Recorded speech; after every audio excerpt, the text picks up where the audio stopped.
And on today's podcast, we have myself. My name is Rebecca. My pronouns are she, her.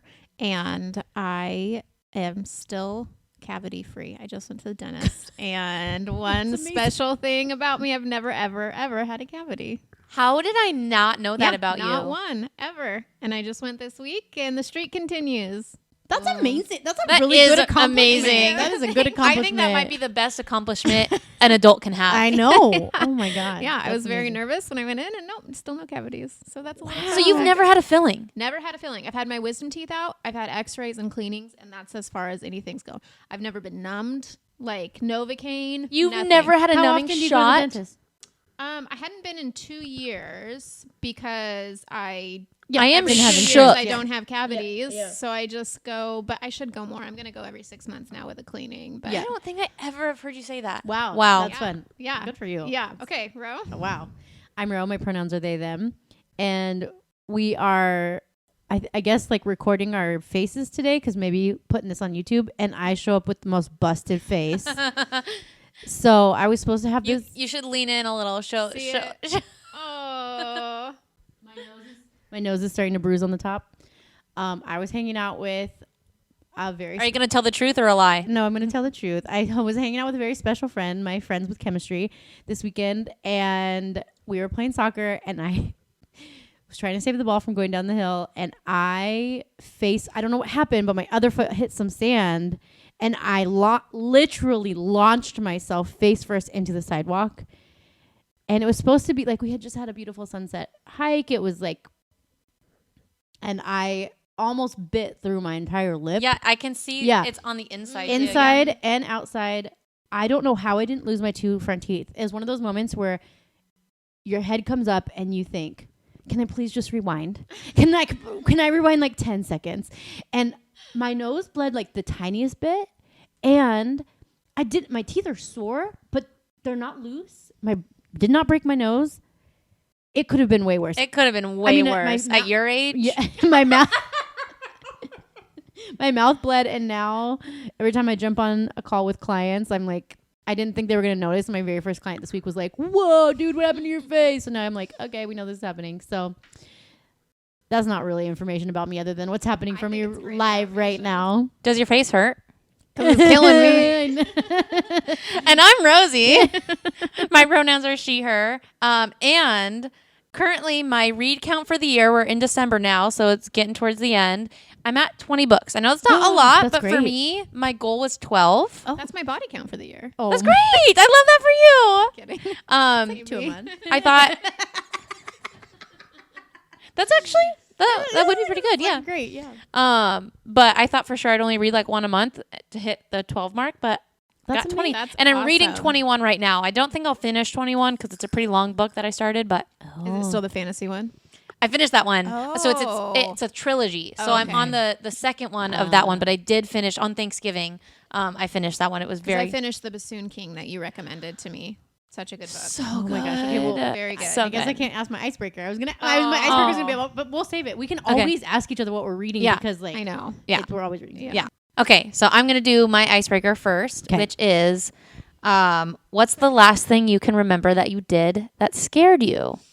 And it can be a good scared or like you didn't mean to do it and it just happened to scare you. So mine was I am just in general not a very like adventurous, brave person typically. But I have this friend that's like really into animals and he's like got me out of my comfort zone. We recently went to the tide pools and searched for octopus. Yeah. No, squid. It's technically squid. I don't remember. Oh. Either way, there are these creepy, crawly, creepy sea creatures that, if anything, I don't like to hold like creepy animals anyway, but especially I'm scared of the water. So we like went far out. Like I did the thing. I walked in the water myself and I was like helping him like lift the rocks. Well, he was mostly doing the rocks, but like I was getting brave to like, cause there's like crabs and stuff too. So like even lifting the rocks, they like jump out at you. Aww. But I did it and I was so glad I did because we ended up finding it's a pretty like rare find to find an actual like octopus in the tide pools. You have to go pretty far out and you have to like lift all these rocks to try to find him, but we found one and I held it and I told him afterwards, I was like, thank you so much because he like picked it up and put it in a little pool so like we could keep an eye on it. And he's like, just pick it up like when you feel ready. And I never felt ready. So instead, what he ended up doing is literally just like, he like grabbed my, not forcefully, like in a good friendly gesture. He ended up just like holding my wrist and just dumping it in my hand because I kept pulling my hand away. He'd be like, okay, you ready? And I'm like, yeah, no. Yeah. So finally he just like held it and he's like, do it. And I was like, ah. Oh but my God. I did it and it scared me, but I'm so glad I did it. You just did that with snakes too, recently. Yeah, too. with that You're same wild. friend. Yeah. That's amazing. Very You're thankful wild. for friends that like push you out of those comfort zones. Absolutely. Yes. Yeah. I'm trying to think what I can say on mine. Oh, like do you have something, but you're trying to figure out if you can say it? I mean, no, I'm not going to say those ones. But what I am going to say... Spicy. Recently, Emery and I went to Zion. We were supposed to hike the Narrows. And the night we went and stayed in a hotel, there was a flash flood warning. But we were already there. My national parks pass was going to expire. So we went hiking around. And there were like rivers forming. But we had waterproof shoes. And each time we'd cross, even if there was like an inch of water, I was like death gripping the back of his shirt. Like, no, I'm walking, you're going to get swept away or any of this. And he finally was like, you are going to make me slip. Like, this is worse than me walking. And I was like, and he was like, I weigh almost as much as you, Mom. I'm fine. And so I let him like lead the hike and test it out. And the whole way I was like, he's going to die today. Like, I was so scared. Of course he wasn't, but he crossed all the rivers he wanted to. He was really adventurous and it was really fun. But I consciously had to be like, you have to trust your kid and his own body. And yeah. Aww, that's awesome. I think I'm going to go a little more serious for a second, a little more vulnerable.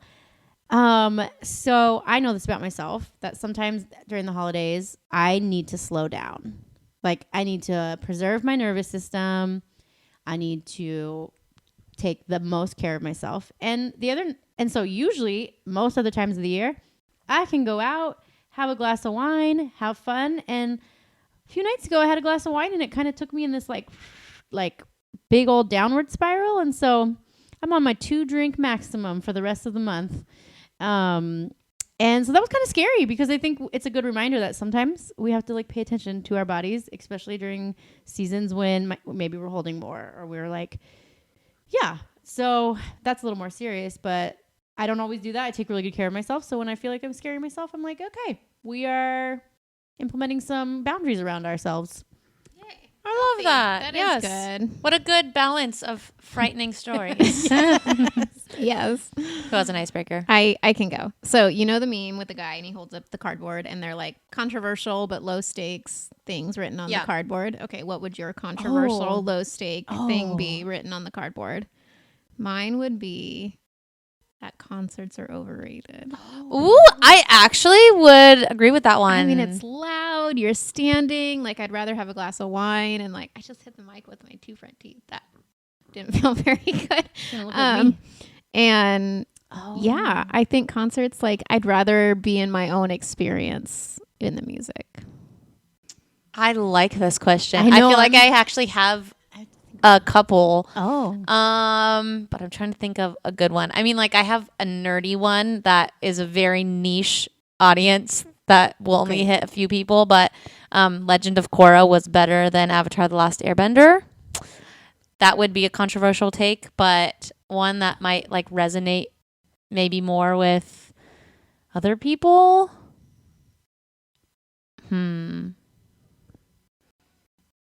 Ro, do you have one? I'm still thinking. Emery's was popping boba is better than regular boba. I was like, ooh, do tell. Ooh, I don't even. What I thought all boba was popping boba. No, sometimes like the chewy tapioca, like the big black. Oh, those aren't considered. Not the, like those aren't popping. Big black balls, they ain't popping anymore. Oh god. Oh, mine. I guess I have a good one that I just thought of since my Christmas tree is up in front of me. Okay. Real Christmas trees are always better than fake ones. If you have a fake Christmas tree, you don't love Christmas. It's funny because I'm sitting between like a very holiday specific one myself and a lifestyle one that will make it. Do both. Okay. I did too. The lifestyle one is like going vegan was the best choice in my life. And like that could, You about to make some people right, people are gonna get real mad at me. I don't think our listeners actually. And then I didn't do this year, and I had a wonderful time. But I still would say going away for the week of the Thanksgiving holiday is way better than staying present for it. My boss just told me that every year at Christmas she goes to Cabo with her husband. Like every year. Sometimes That's aunties and dreamy. uncles go, sometimes parents go, but she's like, nope, I'm gonna be on the beach. I wasn't in a place this year to go somewhere, but it's just like kind of on that theme of like taking care of our nervous systems. It's so many things in a row. I don't really celebrate Thanksgiving holiday, to be honest, but everyone has time off and stuff, so it's just like it's better to just go away. That would be my take. I love it. I like it. All right, now it's your icebreaker row. Okay, let's see. You just like yeeted your phone. I know. I have so many good ones. What's your favorite meal to cook and why? You go first. Yeah.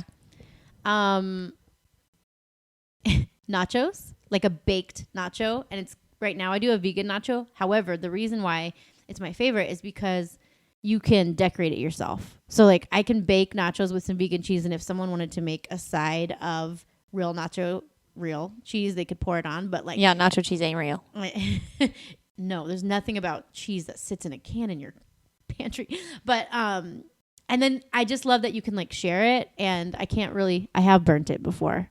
But it's one of those that I'm not a great cook, but it's like you can change it up. Have you seen where they make like the whole table, the nacho Yes, plate? instead of like a whole charcuterie. I do. Would you eat off of that? Yeah. I don't know if I could. I don't know if I could. I mean, my food allergy sense, like I would have to really trust the ingredients on it to eat off of it. But you're right, people's hands be all over that. I know. Rough. I saw a spaghetti one. They just like had spaghetti and sauce and cheese and meatballs like all over table, and people are just like eating it with a fork. That's a choice. Yeah. Okay, so the thing you like to cook. Yeah. What's your favorite meal to cook and why? Honestly, this question came up for me because of a conversation we had on the airplane back from our sister's trip about what you were so excited to come home and cook. Aww. Were your nuggets the recalled nuggets? Were your dino nuggies? No, they weren't recalled. Okay. Thank God. No, they were not recalled. Thank goodness I was able to eat my nuggies. In fact, I forgot I said that.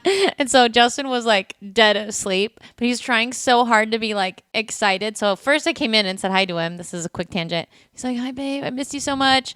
And I was like, "Okay, I'm going to go get some water," but I was also getting my nuggies. So I came back cuz I wanted to eat my nuggies in bed, and he's asleep. So I'm trying really hard to be quiet, and I could hear him kind of sniff, and he goes, "Did you make dino nuggies?" And I was like, "Yeah." I mean, we landed at like 10:30 at night, so you didn't even get home till like 11:30. That's hilarious. But I feel like it fluctuates. But right now, my favorite thing to cook, which we've been eating it like at least once every week because it's my favorite thing. We make like fake Chipotle bowls or what are the imitation copycat Chipotle bowls, mostly because they're so easy. And I just love putting all the yummy things in a bowl. Guacamole, corn, rice. Kind of like nachos. Yeah. And it's so easy. I don't have to look up a recipe. I just buy whatever I want for it, and then you mix it all together, and it's just delicious. That's that's our favorite meal and my favorite one to prepare right now. I think Emery and I at home, we can do some damage on a big old pot of pasta. Like a creamy, starchy, just, he goes back for third bowls, and then the next day it's good too. So yeah, a 1-pot pasta bowl, usually with some good veggies from the garden. All the veggies, yummy. That was a good one, yeah. All right, this episode is fun. It is I answer with my sisters. I have a little bit of an advantage because I looked these up, but we actually posted on our Instagram. Thank you if anybody saw it. We asked, just ask us a question. We're going to answer it on the podcast. And we got some good questions. Yay. So I'm very excited. These are all just from our Instagram followers. Oh my gosh. Becca, you did write in something, but sorry, you were disqualified because you're on the podcast. I'm not going to pick what you said. I should have wrote in a question too. Darn it. You still would have been disqualified. Apparently. Okay, so the first question that was asked by one of our followers is, can you share your biggest sibling fights? Wait, mine involves you. Really? Yes. Okay. I mean, the one that so Becca came- know. Okay, the Becca one already that knows hers. Came to mind. Oh my God, we've never downloaded this. Oh no. Oh no. I mean, some of our sibling fights feel off limits because I don't know that the other person's here to like say their other side. My other person's here. Yeah, that is true. Yeah. And we got a therapist in the room. Oh my God. Yeah, but you know. I'm gonna stir so much. Oh my God. Okay. Well, maybe you start then because I Oh, got to think about man. what I want to share. Do you know what you want to share? I don't know yet. Okay. I mean, mine was probably gonna have to be Roxanne, but Okay. no, I don't know what it is yet. But me and Roxanne fought endlessly. So Okay, so this is just the first thing that came to mind. I'm sure I could think of a better one. Oh, God. But when and you can edit this out if it's too personal, but when I bought my house, I was renting with JJ. oh, I know what it's gonna be. I was renting with JJ and Rosy came in to take over the lease because I was buying a house. And I forgot what money needed to be exchanged, something like the security deposit or half of a rent or something like that. And I still had stuff in the garage, like in the garage, Okay. that I couldn't get to my house yet. And so she was like, I will pay you when you get the stuff out of the garage. Okay. And I was like, that's not how this works because you're living in the house. And it came to a point where we were just like, I love you. We shouldn't talk about this anymore because we're both getting very mad about it. So she like left cash. I remember so specifically in my jogging stroller, which is in the garage. And we like never talked about it again. I didn't even know about this. Which is funny because conflict is so hard for me anyway that I forgot how I even paid that because my brain must have She was just like, "What? How does this story end?" it She didn't shut even know off the at some story. point that I had forgotten about that because my brain has just gone into self-pres like Because half of me was like, oh my gosh, you're establishing boundaries and setting, but like, I don't want it against me when I think I'm right. Like, that's not how this works. I'm pretty sure I texted either you or JJ because I was living with JJ and I was like No, you did text me. I was like I texted You someone did- because I was like you wanted am some I information about boundaries. No, you did Yeah. text me, and I don't think I knew the context because I don't think I knew about this. But you were like, if I wanted to set a boundary, and I was I do remember this. I helped you with a boundary. I was in a panic because I don't You did do set a boundary. I don't It do was great. conflict. Yeah. that is I funny. helped her set that boundary. Congratulations. Also, that's the biggest sibling fight you've had? That's impressive I mean, because money's contentious though, right? Like money feels like a big yeah, deal. but I do feel like it was over Maybe. text and it wasn't like it was completely over text, and it ended up being like not a big deal, and we never talked about it again. Like, is our family tradition? and we weren't like Deep down, fighting like you yeah. bitch. I mean, It was like I don't fight like that with Nobody any of fights my like that. siblings, though. well, that's what I mean. Is that your story? No, Oh. because I don't have a story yet, but I was thinking like when I first read this question, I was thinking of like, oh, as a kid, fights, and I was an explosive fighter, so I was like, oh, but I That's do a good remember one. one time. am I red? Yeah. Aw, that's So cute. we did tradesies all the time as kids because we didn't like have that much stuff. And I remember doing a tradesies with Zach, and he gave me a radio, and the plug was bent, so I couldn't use the radio. And I called him a skunk in front of Mom, and he wrote, I think he wrote Rebecca stinks on the bathroom wall. And we both got in really big trouble for that dirty language. He had to scrub the entire bathroom wall. And I think I did a report on skunks or something like that. Sounds about right. But I remember that being a really big Oh fight. wow, that's funny. And I'll be like, I'm gonna make him have it. I'm gonna. And I think you were the instigator in that Probably. too. Oh, yeah, You were like, probably. you should call him a skunk. And I was like, I'm gonna call him a skunk. Probably. I kind of wish Justin was here because I feel like so much of this is coming back to me. I She think has blocked. yeah, I so have much blocked of this out. I remember sitting at the house with Justin and I was telling him, like, I was reading our text and I'm pretty sure I remember Justin being like, Rosie, why are you so panicked about this? Because I hate conflict so much. And he was like, it's not a big deal. No, because I felt like we were fighting, which is funny that you say that because I guess it was a disagreement, right? It's a low-key fight. Yeah. But in my mind, it was like the end of the world. Like, how do I have this conversation? And Justin was like, it's not a big deal. Like, why are you so panicked about this? You hate conflict. I do hate nobody conflict. loves conflict, probably, but you really, I you feel really like hate you it. kind of love it. I'm just kidding. I don't I'm just kidding. love it. I navigate it all right. Sometimes conflict creates intimacy for me sometimes. The Enneagram 8. That's a different episode. I feel like in my adult life, I haven't had a lot of conflict, so it's hard to like think of sibling fights. So I'm just gonna say like a general gist of fights because this is what came to my brain first. Me and Roxanne, I feel like fought a lot when we were younger, not because Roxanne was combative. I was mean. I actually sometimes I like have flashbacks of like I was really mean to Roxanne. I would pull Roxanne's hair. I would punch her. I threw books at her face. You did? Yes. Me and Roxanne. Well, was this, like post us moving out? Like where were you living? Well, I know some was pre-fire because I have a specific memory. Because the reason I still hold a lot of guilt. So like I have flashbacks. I remember there was one time in the house that burnt down. We were in our room that we shared, and I got so mad at her. I threw a book at her face, and it hit her square. And she started crying, and I instantly felt bad. But like I had anger as a kid. Wow. In fact, I also remember one time we were living in the motorhome after the fire, and I screamed at Roxanne, "I hate you!" And when we were kids, we were like told you never say hate. Yeah. Hate's a strong word. You told me you hated me a lot when we lived together because I used to wake you up for school, and you were a little devil. Oh yeah, I wasn't an angry you kid. Were kind of. Then you were fine though. Then you were fine. You were like. All I was doing was waking you up for school, and you were so mean. That's right. I do actually remember this. You were very mean when I first woke you up. It's funny because other than our big huge blow up. Yeah, our really aggressive text fight. Shattering blow up. I will tell people like how angry I was a kid, and people don't believe me because I'm a pretty. I hate conflict now. Yeah. I'm like a pretty peppy, positive person, but I remember I was not nice, and I remember getting mad at you. Well, not for that. No, because I kept asking you if you started your period. Those were some of my biggest fights too. No, I know. That was going to be the one I was thinking about if we're going to involve the people at the table. I would get so mad at you. Ro would, sometimes you would just pick me up to like go get a Slurpee or something. And you would be like, so have you started your period? And I would be like, say it like that. That is not how I would say it. This is my truth. I'm just kidding.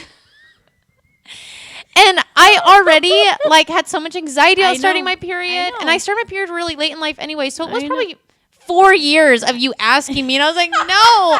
I've tried doing a headstand, I've tried praying, and I haven't gotten to start your period because I thought it was a big deal because Rogan asked me about it. Adding to the anxiety around it, I more just wanted to make sure that someone was right. No, like, helping her, and like because I have my own trauma around this, but like. Later on in life, I didn't know it at the time. Honestly, I would have backed the fuck off. But later on in life, when Rosy shared with me that like she was really upset by the frequency at which I brought it up. That's really funny. I know. I feel bad about that. I do. I'm like, oh.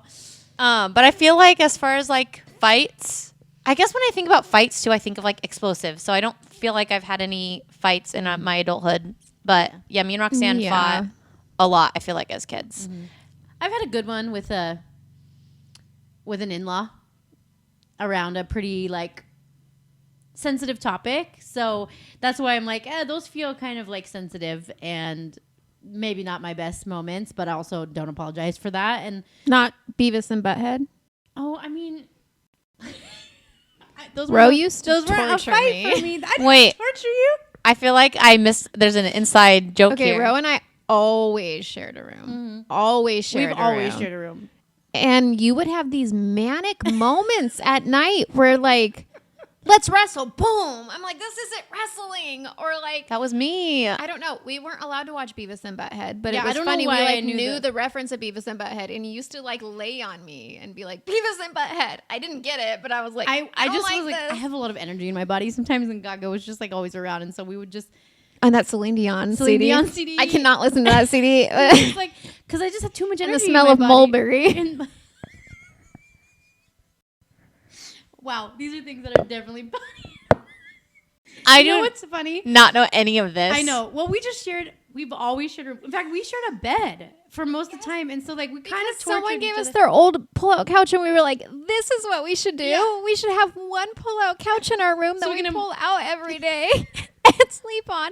Mattress is this big, and we'll share it." No, and I would just roll over and be like on top of her. But I do think that you got me back in our adulthood because your goddamn dress form that you always worked on at the Tierra Santa apartments. Oh yeah. I peed my pants like 5 times. I'm a person who always has to pee, so I'd run into. Oh, because you thought it was a person, and I would think it was a person, and we shared a fucking bed.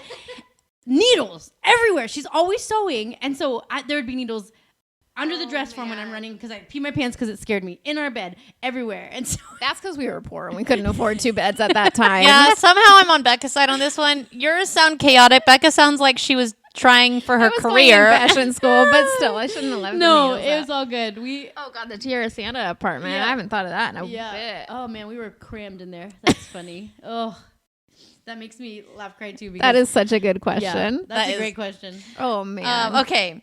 My cheeks are gonna hurt so bad at the end of this. This next one. How were your holidays as a kid versus how they are now? So we're all related, obviously, so it's going to be somewhat similar. But I'll start with mine because we probably all had somewhat different holidays. But I feel like I really cherish, especially like my in-laws' Christmas is very different than my Christmas was as a kid. And I love it. Because like I love new traditions, but it's just so different. Like there's just things I don't value. So I remember as a kid, like presents weren't a thing. Like I remember we used to do, I actually just talked about this with my coworkers and they thought it was the cutest thing how we used to do the sisters would buy the brothers a gift and the brothers. I do remember that. Yeah. And so I remember like Christmas morning, the first thing we would do was not presents or like, did Santa come? I remember we would all race down to Grandma and Grandpa's house. Like I'm sure most people know that we lived on a ranch, so like Grandma and Grandpa was maybe like a quarter mile from the house. So we'd take we either would jump on the quad that we had and we'd ride down to Grandma and Grandpa's, and they would have root beer floats for breakfast, and we'd get our root beer floats and we get to go back home, and usually like Mom and Gaga or whoever were making cinnamon rolls, so you'd get cinnamon rolls for breakfast. And then I remember presents weren't really big, but stockings were, which I think is a big thing. Yeah. Why me and my husband, we don't like giving gifts, but every year we do stockings. Like we fill each other's stockings just because that's like the only thing that I have an attachment to. So I remember like you found your stocking and it was like the weirdest shit in them, but they were so special. And I just remember Christmas was my favorite holiday, probably for so many different reasons than most like kids. Like it wasn't because we got anything new or fun. It was just like the ultimate sibling hangs, breakfast. We'd play like flag football. The cousins would come up. Like it was just like no fighting, no issues. Like Christmas was always good family time, which I feel like where it's changed as an adult for me is I still want to hang on to that. But I think like it's easy to get lost in the hustle and bustle of the holiday. So like sometimes I don't want to plan everything. I don't want expectations, because I think that was the best part of our Christmases as kids was like, there really wasn't expectations because there couldn't be. Like we didn't have a lot of money. We didn't have a lot of resources, but I think that's what made them so amazing was there was no expectation. You just hang, and it always ended up being the best. So sometimes when we plan things, I actually get more anxiety and more disappointment. So I'm like, you plan for something to go good, and if it doesn't go the way you expect. Right. So now just like, I think Christmas is more stressful than I want it to be. Sure. I try not to make it that way because I still want it to be like with our family. I think almost every year we all still get to see each other. But we all have like extended families now and kids and all the things. But that's kind of my hot take. Yeah. I remember the first Christmas I shared with my son's father.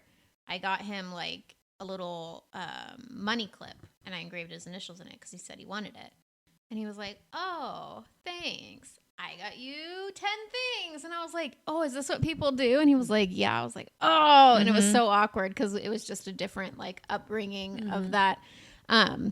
I think I lost the joy of the holidays a bit as an adult when you're through the hustle bustle, but when you have a kid, it's like, oh, it's so sweet, and you see it through their eyes. And Emery, when we were decorating for Christmas this year, like we have all the old ornaments, and we have a New Year's tradition we do. And then last year he put his phone on time lapse while we were like opening presents and snuggling, and then he watched it again, and it was like, it's so fun to live it through a kid's eyes, because you do feel that little like sparkle in your heart again when you get to do that, and it's really, really fun. That is fun. I have similar memories to you, Rosalind, about going to Grandma and Grandpa's. The ranch was just a fun, like pre-fire, we just had like a fun time.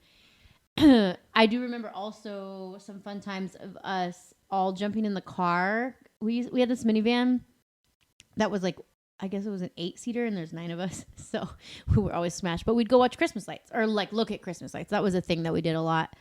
Before. That's funny. I don't have a single memory of that. Really? Mm-hmm. Oh wow! Because it was before like this one. It was the Pepper Tree Lane is the one I remember. Oh yeah. Like yeah.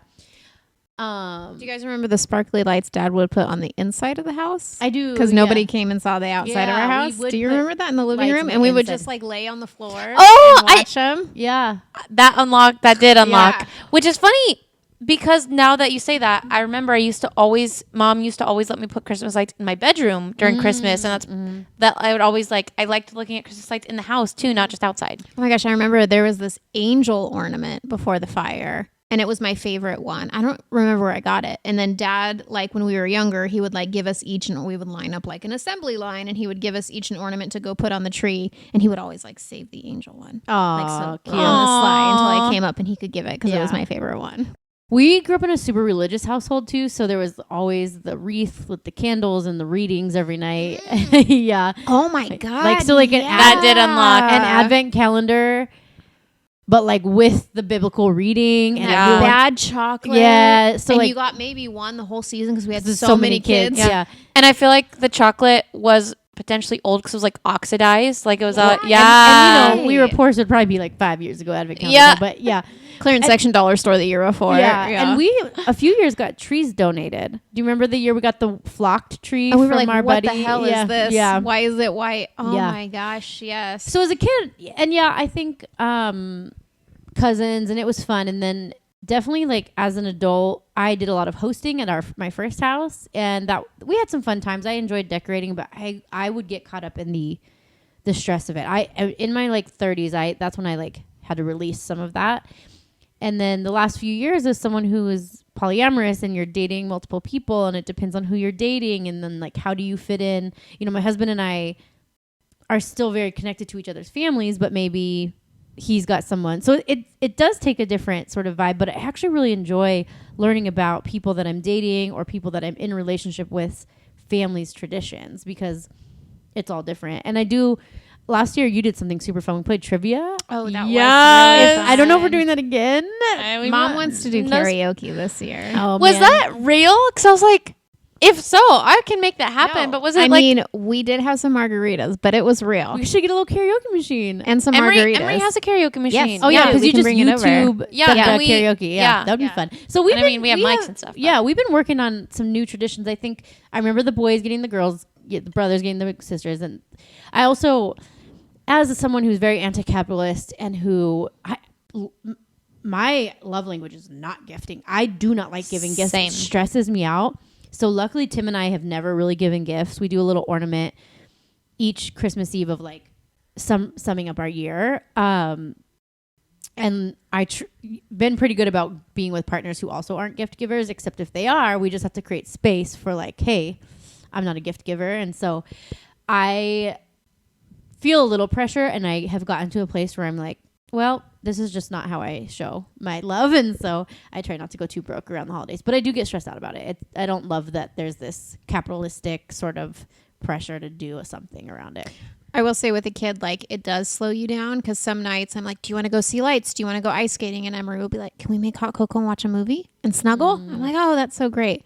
It's so hard as a parent not having every Christmas with your kid. Oh, I bet. It is killer, because the way we do it is like it's 2 p.m. on Christmas Day. So someone gets Christmas Eve and Christmas morning, and then someone gets Christmas night and New Year's. And like waking up Christmas morning without your kid, you're like, this is the worst feeling in the world. I bet. I can't imagine that, because I remember one of the first years as a sibling not waking up and having all the siblings at the house, and I was like the only kid. I bet. That felt lonely, but I can't imagine, like that probably gets so magnified as a parent child, because like the magic that exists there.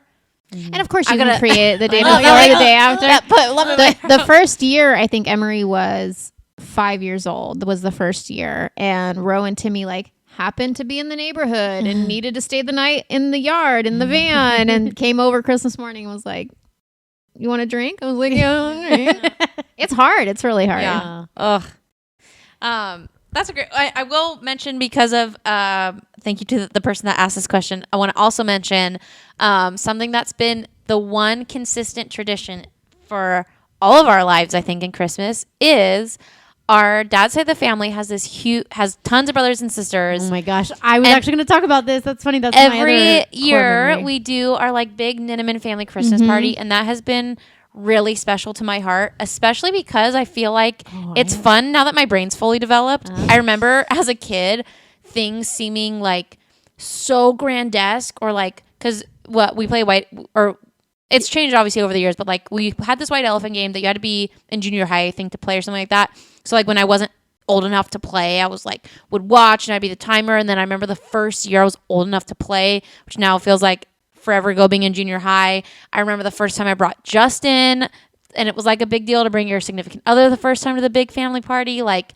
I have a very different perspective on this. Oh, share it. I remember going, and I remember being overwhelmed, and I don't go as an adult very often anymore. It has nothing to do with our family, I don't think. I mean, maybe some. I get that, yeah. Like, as someone who's coming in as like queer, non-binary, poly, like having to cosplay, but our aunts and uncles, I mean, it's all, but it is way too chaotic for me. Like, it is a lot of people, and it's always around my husband's birthday, and he would always get a little too drunk because they would like make fun of him, and and then we sang this like the Hoosier family hunting song. Yes. Like this, everyone's like mad about if you don't sing it right, and I just remember leaving so many times thinking like this was way too stressful, overstimulated. Yeah, so it's funny because I remember going to that every single year. And as an adult, I do not go as often because I have to really have the spoons. Like, I have to be like, okay, we're going. And maybe this is like a stereotypical family thing, but everyone's aunties and uncles are up in your business, right? Like, it's not like this isn't shade, but you have to be ready. Oh, yeah. To answer those questions. Yeah. If you are, I mean, we were just talking about this. I am finally at an age where no one is asking me about babies. I am post-cancer and I'm 40, so no one is asking me if I had a baby. I would have to defend my choice every single time. You know, like defend my choice for going back to school and for working the way I do. And so there was a lot of like family of origin bullshit that comes up, and like it's, you know, every family has it. So I don't like look at it with like warm and fuzzies. I'm always like, oh, we're doing this. Yeah, I've been single for 10 years. I understand the questions that people get. As a kid, I remember really loving it, but also having the worst tummy ache. Oh, because we ate, yeah. Well, and anxiety, probably. Anxiety, yeah. There's just a lot of, I wanted to be normal with my cool cousins, and I never really felt normal. But I still try to go as much as possible. Yeah. And I think it's fun. But there was a moment when I was giving out Christmas cards from me and Emery, like our family. And one of the aunties was like, I didn't make Christmas cards this year. It's so interesting to see the next generation. She was like, I remember giving Christmas cards out at this, and it's fun to see the next people in. And then, you know, the little babies who couldn't play, now their babies can't play at the White Elephant. Yeah, and you do get to meet typically the newest generation. Like if we're close, we're actually not that close with our cousins. Like we all have lots of love and we would do anything for each other, but we don't hang out. Yeah. And so you get to meet their babies or their new significant others if there's been a loss, but like it all feels forced, which is one of my biggest cringes. Like I cannot. That's a good way to put I it. cannot, like, and then I don't want to be asked all these invasive questions. I'm going to tell you about you. But so then I'm either like masking, and our family drink. Me too. I drink, and there's just a lot of drinking, and it feels like everyone's out of their body. Everyone. Because they are. Yeah. And there was some big losses in our family. We've had some tragic losses. And so then people are remembering, and I start to feel responsible, and then I'm like, ah. So I have a really hard time going to that event. I have to be really ready for it. Yeah. I feel that. So, this last question is do actually. Do we have time for it, or do we want to do? Yeah, okay. I think we got time for it. We'll make it quick because it's kind of I mean, you could go really deep in this question, but I just thought it was really interesting that someone asked this because I don't know. I just like it. So there's the term dark humor. Okay. Why do you think dark humor is so funny? Oh. Someone asked this on Instagram? Yeah. Oh my God. I want to, yeah. If I'm not friends with you already, I want to be friends with you. I actually am not much of a dark humor person because like I don't know how to explain it very well, but like I'm the kind of person like even if Justin kind of like irritated me for some reason and I left the house, I I can't remain irritated because my brain says, well, what if I die or what if he dies? And the last thing I did was be mad. So I like can't hold space for anger, or even joking, because I'm like, it just, there's no space for it in the world. Like, let's always be happy and tell each other we love each other, because you never know what's going to happen. And that's sweet, but also like, that's a lot of anxiety. Heavy to hold. Whereas like Justin, actually, I feel like does love dark humor, because sometimes the only way to cope with really hard things is to like make light of it, which maybe the reason I like not understand dark humor, but I don't use it as much, is because I actually I've been really lucky that like I haven't faced a lot of like really heavy dark things like Justin has. I mean, he's working on an ambulance. You see a lot of people die and like some of them are not your responsibility, but at your hands, so the only way to really cope with some of that is to laugh at it. So I do think like that's why maybe people use dark humor. I'm not somebody that's like a big dark humor person, but I would say people think dark humor is funny because of like the truth in it. Like you're like, oh, wouldn't it be funny if we died tomorrow? But like, what if? I don't know. That didn't make sense, but I think dark humor is hilarious. And I think people like it because it's like it releases the valve a little bit. Like everybody feels very big things, and joking about it like takes the pressure off a little bit. It's like when you let a little steam out of the tea kettle or the pressure cooker.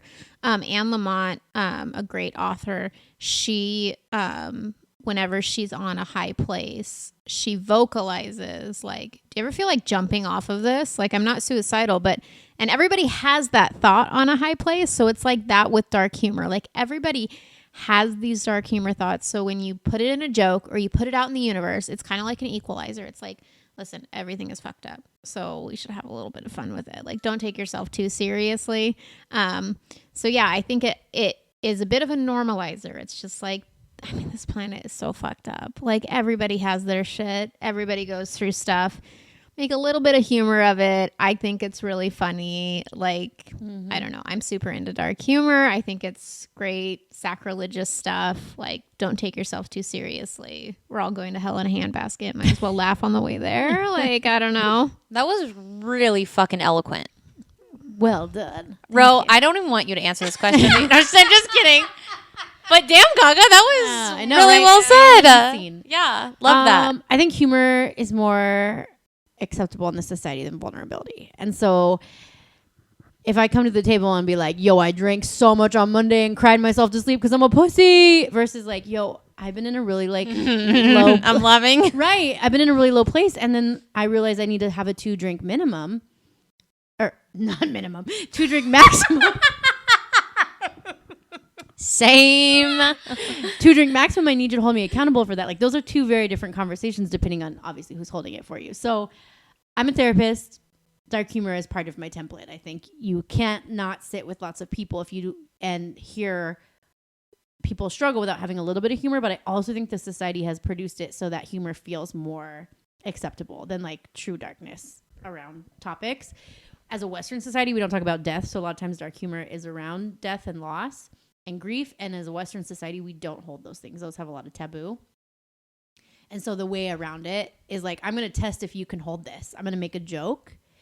And levity is good for our nervous system. So it's not all bad. But yeah, I think that we use it as a gauge to see how safe we are in the conversation. And also like society just doesn't invite some of that in unless you're like paying for a service like therapy, which honestly, there's like an interesting power dynamic with that I could totally get into. But I have lots of dark humor. I've sat in a lot of dark places myself, so I can like get there if I need to. But yeah, it is a slippery slope, and I'm a huge, like, I love comedy, love stand-up comedy, and there's this debate is like, is there anything off limits in comedy? Is there anything off limits in comedy? Is there such thing as too dark comedy? You know, you make one rape joke, is it funny? If you make 7 rape jokes, are you canceled? Like, it's just an interesting conversation of like where the litmus scale is of like dark humor versus problematic speech that you're disguising as dark humor because it's just humor. I'm not actually talking about it. And then, if you make one joke and then you're canceled and you're like, wait a minute, this person makes all of these jokes. Like, it's a very interesting conversation. I think places of privilege play into it as well. Completely. Right? Yes. Yeah. The person telling the joke or having the dark humor there's privilege in that for sure too. I also like to tie what you just said makes sense to tie both what you're what both of you are saying is like, I feel like dark humor can serve well if you do use it as like that pressure valve. Like it is something heavy. So you just do it enough to release the pressure to get to a vulnerable state, because we do need to be vulnerable and have good conversation. But sometimes you got to figure out a way to open the door. So sometimes you just take the pressure off with the humor and then add the vulnerability instead of just depending on the humor. Then maybe that's the balance there. That's the sweet spot. What There an you interesting go. question. I know. That's I a love great it. question. I was like, that's a good one actually to Dang. ask. So are there more that would be part of a different episode? Yeah. Okay. And so like we would love if people followed us on Instagram, interact with our posts, our stories, because we definitely will use them for episodes. And as like a parting message, I know that we have been MIA every so often. It's only because life happens. Life is busy. Yeah. Yep. Especially this time of year. and so we try. getting us together can be hard, even though like we all see each other. I feel like frequently the three of us getting time to like just sit down is hard. It is Life hard. just it'd be busy, but Yeah. But we here we are. love that you guys listen, and we love that you guys notice. I feel like we've had people that will DM us like, "Where I haven't heard a new episode yet," or like when we do release a new episode, they're like, "Oh, I missed your episodes," and that is everything. Like we just do this for fun, and it just means so much that people listen. So Yeah, I love that. yeah, Yeah. hopefully this, if you guys got to watch us on YouTube, if Rosie actually figured out how to learn YouTube, Lift didn't gross you out too much. yeah, we love you, and we can't wait to talk to you Love soon. you. Okay, bye.